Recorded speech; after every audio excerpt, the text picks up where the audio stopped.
Not sure if anybody is there on. You are live. Okay. Just one person. Oh, that's fine. That's fine. We'll just go ahead. Why am I not streaming through this? Yeah, I'm just trying to fix this.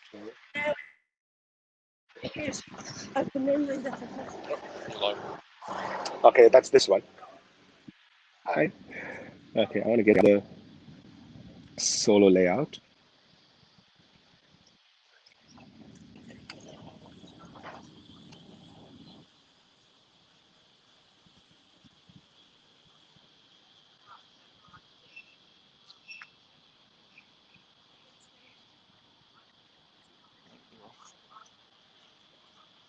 Facing front, back.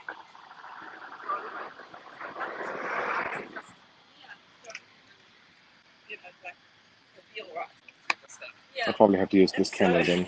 That's why I'm telling you the story, because I was like,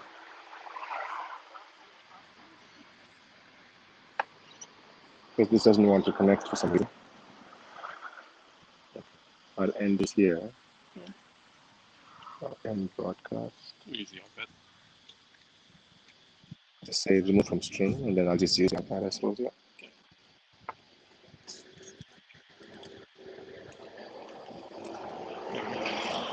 Okay, that's pretty good, isn't it? Yep. Just thumbs in the way.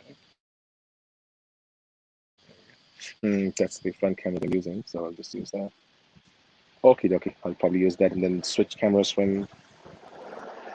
Switch cameras from here. Okay, let's do this. I'll probably leave this inside now.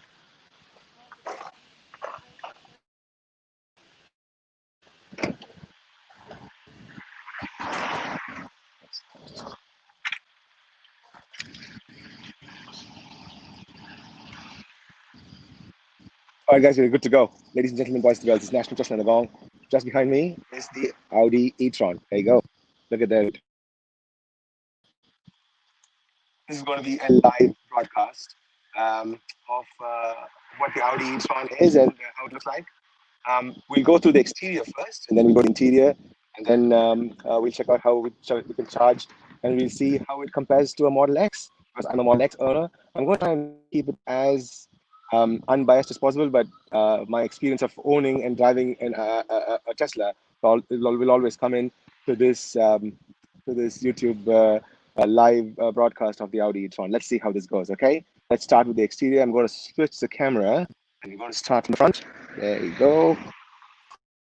So there you go. So it is very, very similar to every other Audi that you've seen on the road.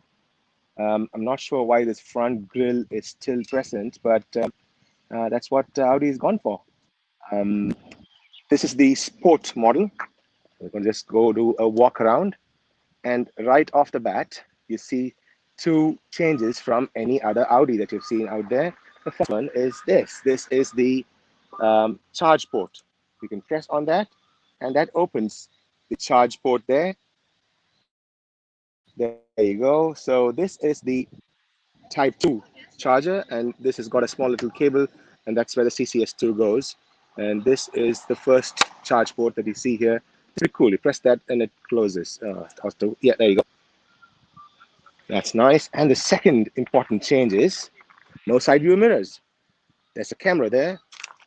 I'm going to show you how it looks like on the inside. Now let's continue our walk around of the car.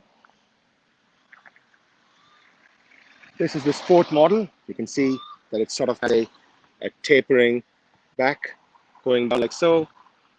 And the blue color is absolutely gorgeous. It's a very nice color, I must say. It's a very nice color. There you go. I don't want to walk into traffic, so I'm going to try and be nice and tentative.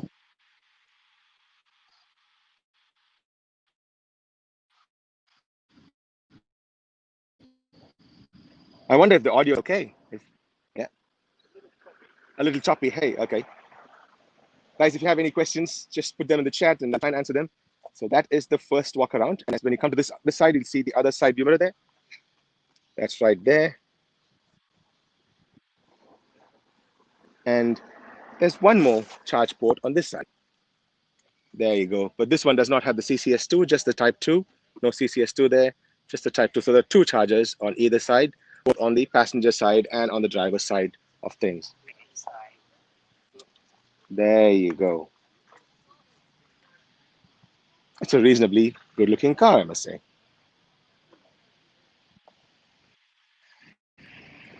Right. Now let's jump in. Let's jump in. Sorry, mate? I can jump in first, sorry. That's okay. All good. Right. Oops. I've gotten used to the fact that we don't have to use keys in our cars, but and this is the key fob that they're giving me, and you have to open the car. Double tap to unlock, and that's unlocked. There you go. First look of how the car looks like on the inside. And this is the high resolution screen for those mirrors. So you can see my hand is there. And how do you adjust these mirrors, you ask? So you touch on this, so it's a touch screen, and then you can move the this. So you have to choose the mirror. So we have to choose this mirror. So we've chosen this one, and then we move. We ought to be able to move, but okay, let me try that in just a bit. Let me jump in and close the door. Okay, it's nice and quiet. So you touch, you get that, and then you have to move, you damn it. Oops. Oh, sorry, you have to choose this mirror. Okay, this is the mirror we have to choose. So this is the driver's side mirror, and you can move it around. There you go. Finally, I got that to work. So this is how you set your mirror position there. And if you want to do it for the other side, so the other screen is on that side, and then you'll have to go back here, click, choose the other mirror. So you choose the second mirror, the left-hand side mirror, and then I'm going to adjust this here.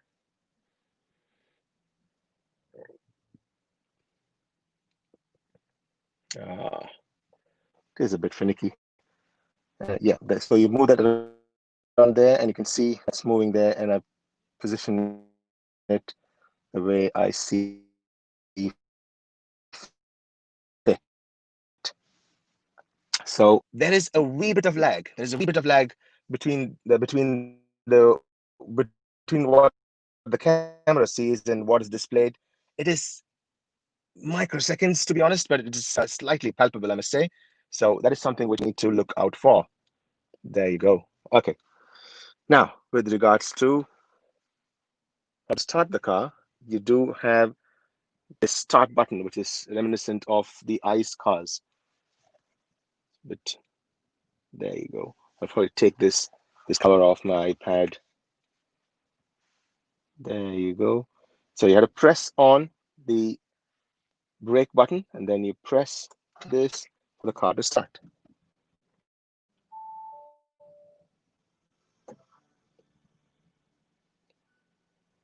Right, so that is a dash display there. There are two displays here. I'm trying to go to Wollongong. It already says battery charge not sufficient. Should charging stations along the road be included? I'm like, oh God, no. We'll see how this goes. We'll come back to that in just a minute. Okay, let's see. So I'm in Sydney. I'm trying to go to Wollongong. I took the car with 361 kilometers of charge. Now, I think this is NEDC and not EPA. So by EPA, we're looking at about 340, 350, sorry, 240, 250 kilometers, I think. We're going to test this, so we're going to find out. Wollongong is not 346 kilometers away from Sydney, so I'm not sure why it says that. So that's going to be interesting. Let's see how this goes. Okay, first impressions. I must say that there are just way too many buttons. Just way too many buttons. Like I said, I'm going to try and keep this as objective as possible and unbiased as possible, but there are just way too many buttons, I must say. coming from the Tesla family of minimalist interiors, this is a bit much. I'm going to do a very quick count of the number of screens that I see. So there's 1, that's 2, that is 3, and it's split into a 4th screen, a 5th screen there. And if you thought 5 screens are not enough, there's 1 more screen behind here for the controls there. So there are 6 screens in the car. 6. No wonder the car costs so much. The UI is proprietary Audi UI. So people who have used the Audi, I'm sure they can navigate through this very easily. But for me, it is a little difficult, I must say. There's a fair bit of fiddling around. For instance, if I want to go into a car, it talks about the drive and the car details. So it says 346 kilometers, potential plus 26 kilometers there. I'm not sure what the plus is. It's in range mode, as you can see here. It says it is in range mode there. Now, we can go home. The screen has got a tactile click to it, so it's got a tactile stuff like a haptic feedback in the iPhones, on the previous iPhone, not an iPhone 12. But it is a little finicky. It's not as smooth as the Tesla ones, but it's good. It's good. It's not bad by any stretch of imagination, but it is a little finicky, I must say. I'm not a big fan of this UI for now.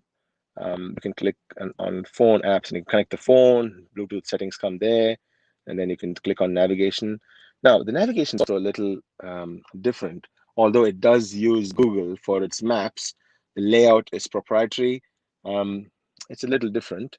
And after looking at the 15 inches or 17 inches screen on our Teslas in both landscape and orientation, this seems like a slight departure from luxury. There is a heads-up display. You can see it's flickering there. That's a good, nice, neat touch, I must say. That's pretty cool. Heads-up display is a good touch. And then these large knobs are the ones to drive. So you put it down for drive, and then this isn't parking, and then you change this. So all of this layout is very similar to what an ICE car layout would be.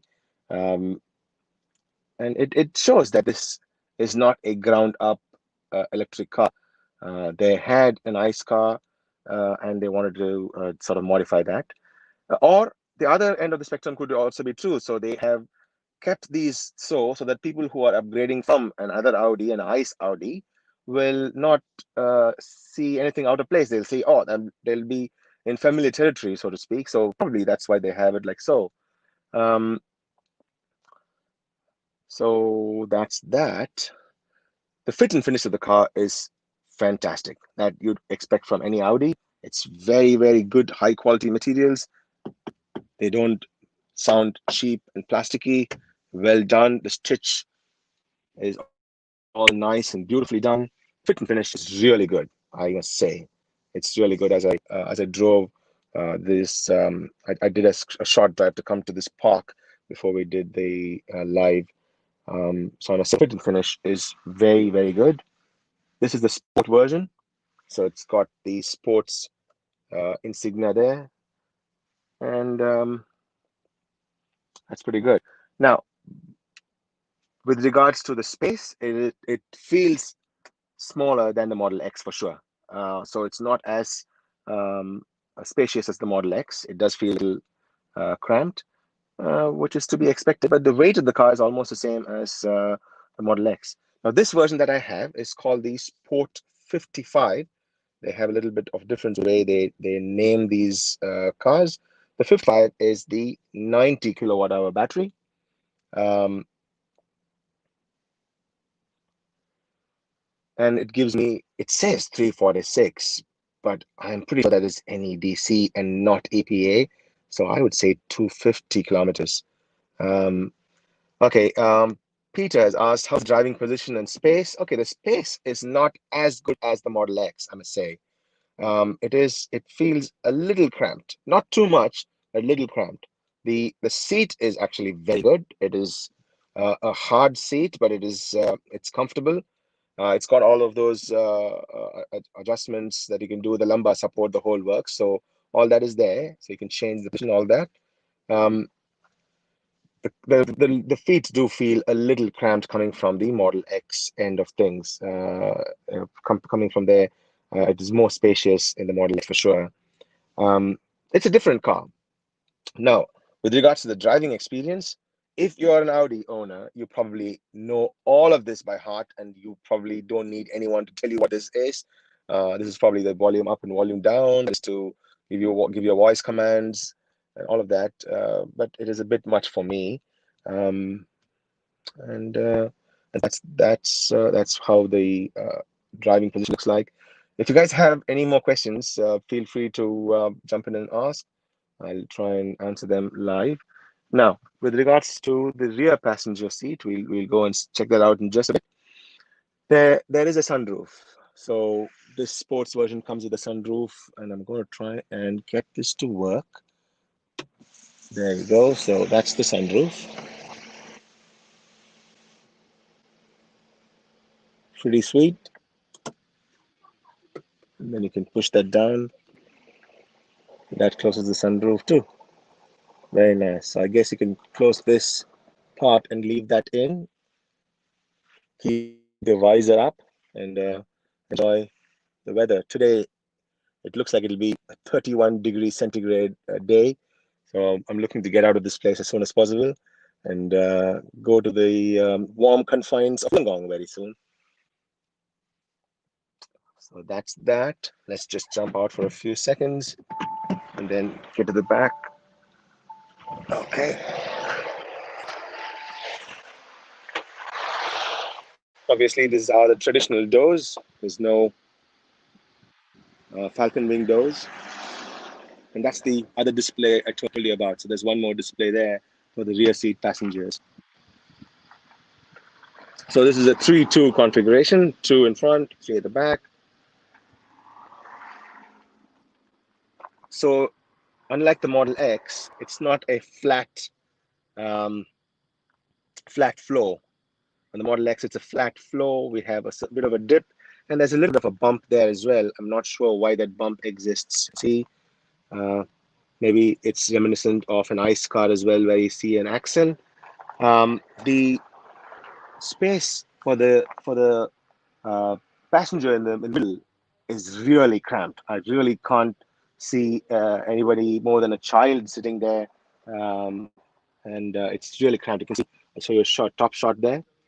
That's very, very cramped. The other ones are, there's a hand rest there with some holes for cup holders, and then there's more for putting some stuff there.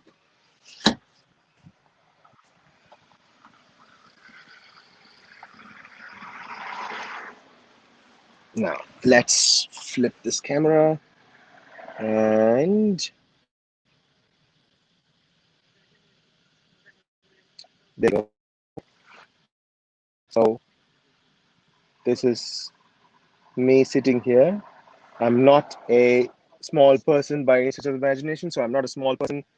But it's okay. It's reasonably comfortable. I have a fair amount of leg room there, and even my paunch is seen quite well. And it's fitting okay, so that's not too bad. But the person in the center, or this one, is extremely uncomfortable. There you go.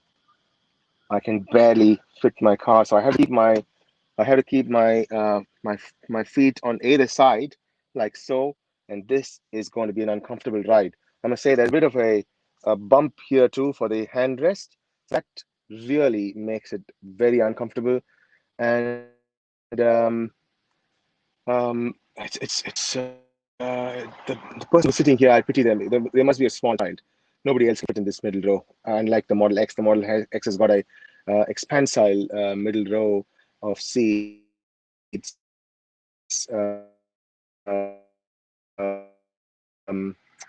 This is, we call it the boo fruit.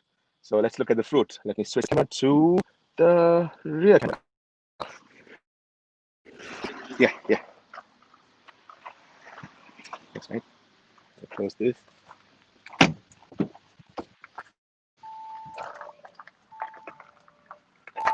So we release this here. There we go. We release that, and let's pick this up.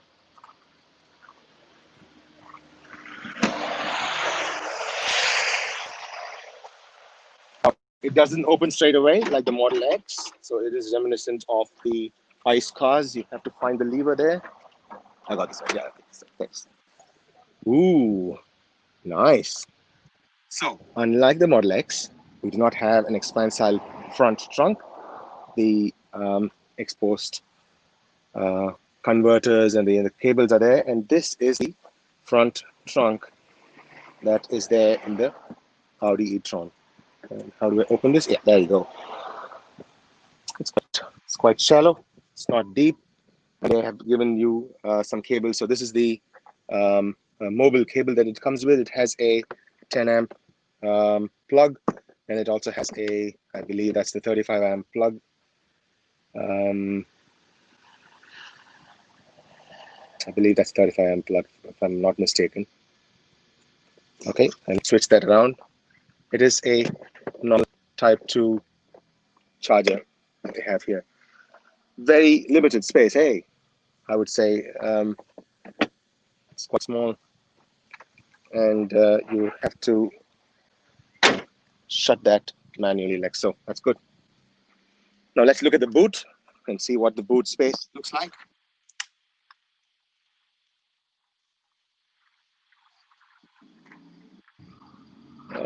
Yeah, there you go. That's the boot space.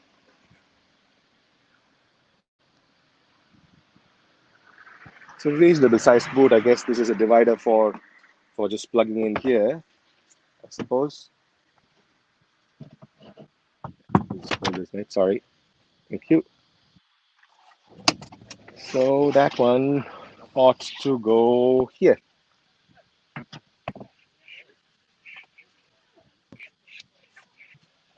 Struggling with this one. But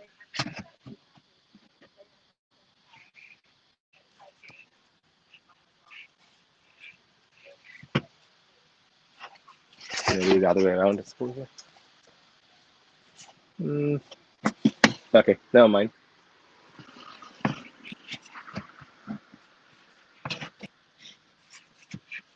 Too complicated. Okay, no worries. Is there a sub trunk? I think there is a sub trunk here. Yeah, there is. So a small little sub trunk, and most importantly, they have wheels. Okay, this is just the run flat wheels that they have here for emergency alone. But they have a sub trunk, a small little sub trunk. It's not too bad. A little bit of space there too, and they have a small little cubby hole with a 12 volts plug there. So they have a small little cubby hole with some first aid kit there. And there's one more on this side too. That's pretty good. Is the audio okay? I'm not able to listen to my own audio, so I'm just wondering if the audio is okay. Okay, mate, all good. So that's that. Now do you want to do a quick side-by-side comparison of the two cars? Yeah. Okay, now let's do a side-by-side comparison with a Tesla Model X, which is probably the car that this car wants to compete with. And we're only going to do just a physical comparison, not the efficiency of the car. We're going to go and test that out in just a bit. So that is the boot space. You want to open the boot, mate. Now that is the boot of the Tesla Model X. Right off the bat, you can see it's quite spacious there. There you go. I can jump in. It's quite spacious. That's the trunk. And I'm going to show you the sub trunk. The sub trunk with it's very spacious sub trunk. You can see it goes all the way in there. Lots of junk it says, but I don't see them as junk. They're all important stuff that we use with the car. That's pretty good. Okay, that is the side profile of the car, it's a good-looking car, I must say. I mean, it's not a bad car by any stretch of imagination. It looks quite good. The rear slope sort of reminds me of the rear slope of the Model X too. There you see. Slopey cars are tight. There you go. There you go. That's pretty cool. Okay. Obviously, the rear door is the most important feature of the Model X. And you see baby Yoda sitting there. There you go. Now, you remember what I was talking to you about? This is a flat floor. There's no dip to it. It's a flat floor, and you can actually see all the way through the other side. Look at the way they've ergonomically designed it. You can see all the way to the other side, and there is no center ridge there in the Model X, and the space for the middle seat is reasonably good too. Even Baby Yoda is not complaining. Yes, you can see he's quite comfortable. He's not complaining at all. Thanks, baby. Very nice of you. Don't eat me though. That's that. So that's the Model X. Doors, the Falcon Wing doors, are they gorgeous? I drive the Model X. This is Peter's Model X, of course. I drive the other Model X, which is in Wollongong right now.